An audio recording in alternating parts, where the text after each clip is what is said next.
تجربة فريدة في الأحزاب المصرية إن كل حزب حكومة ظل، وده حاجة بيتميز بها. نرحب بكم على أرض بورسعيد، وعايزين نقول لكم بورسعيد برغم إن هي بلد النضال والكفاح، برغم إن هي بتعاني الآن من الجوع. تتخيلوا إن الدكتور جاسر قال بورسعيد فيها ناس تدفع. الكلمة دي غير موجودة على أرض الواقع الآن. بورسعيد على وشك الانفجار في ظل الوضع الحالي اللي احنا فيه دلوقتي. ليه على وشك الانفجار؟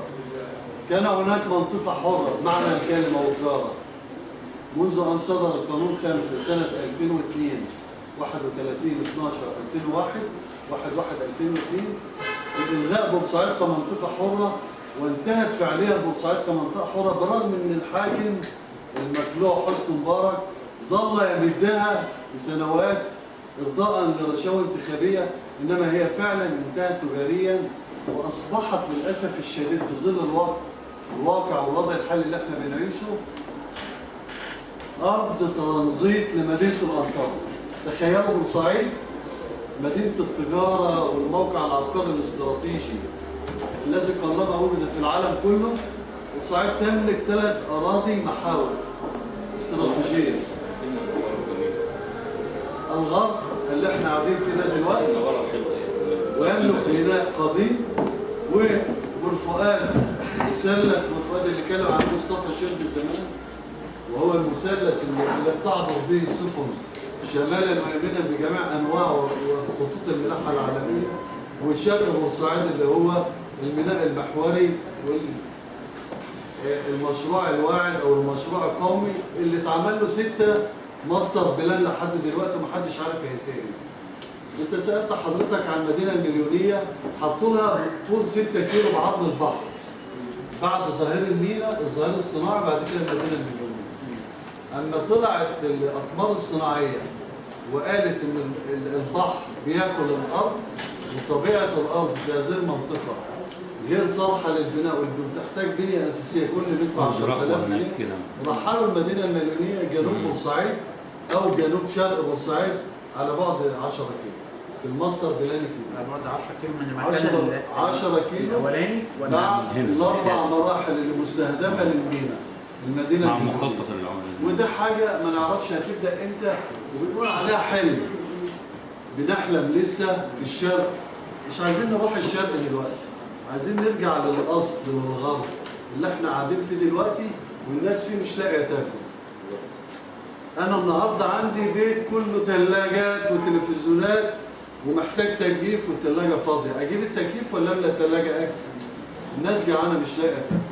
وفي منشورات بدات تنزل في بورسعيد يقول لك ان يوم 20 هيقفلوا البلد ويطلعوا يقفوا يعملوا اعتصام ومفيش حد يفتح محل، لان ما عادش في حد بيبيع حاجه ولا يستفاد. بسبب ايه؟ مش هنقول التهريب. التهريب منظوم على مستوى جمهوريه مصر العربيه مش بورسعيد بس. مشكله بورسعيد مش تهريب. مشكله بورسعيد تنفيذ اتفاقيه الجد، وده حاجه مصر ما تقدرش عليها، ان هي حاجه عالميه اللي هو كسر الحواجز الجمركيه بين الدول او رفع الحواجز الجمركيه بين الدول الموقعه. فانا ما اقدرش اعمل جمارك على سلع معينه لابد تدخل وتستورد برسم الوارد لجميع انحاء الجمهوريه. في نفس الوقت اللي فيه القرار 770 بالرقابه على الصادرات والواردات، ان انا انقي مستوى جوده السلع واستحسنها وراقبها وادخلها، ده ما حصلش. وفي لعب وكل حاجه بتتم على عينك يا تاجر، ومنظومه الفساد غطت على الدوله كلها.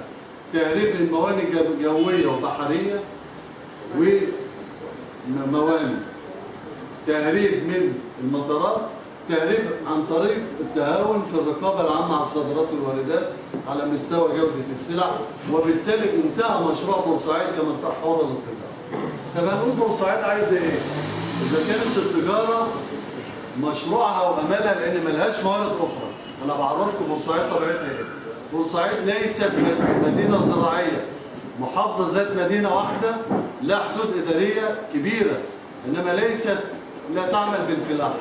أبدا ولا طبيعتها، ولا مدينة صناعية، وإنما فقط لا غير تعمل في حاجتين اتشطرت فيهم: مدينة للتجارة أو مدينة للعالم، ومدينة بتخدم على الملاحة العالمية. هي دي بورسعيد، عشان نفهم طبيعة بورسعيد.